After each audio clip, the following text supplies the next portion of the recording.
এখন বেলগুড়ি গ্রামের যে কৃষি চাষ হচ্ছে সেইগুলি আপনাকে কাছে তুলে ধরছি।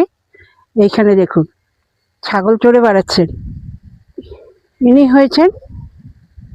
হয়েছেন বেলগুড়ি গ্রামের জেলেপাড়ার commissioner.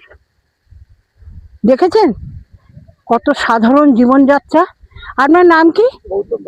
Gautam bug. Gautam bug ইনি এখন দেখেছেন ছাগল চড়াচ্ছেন। এরকম যদি মানুষ হয় তবে না দেশের সেবা প্রয়োজন। আপনি কে হন? ভাই। আপনার নাম কি? কাশীনাথ বাগ। ওনার এই কমিশনার আপনি জেলেপাড়ার তো ভাইগণ। দেখেছেন তাদের জীবনযাত্রা। ওনারা সমস্ত করে বলে আমরা শহরে বসে গিয়ে খাবার খাই, সেই খাবার আমরা খাই।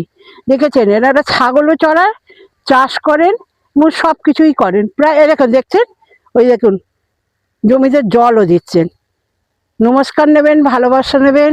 এখানেই আমার এই ভিডিওটাকে শেষ করলাম। Thank you. Like, share, subscribe.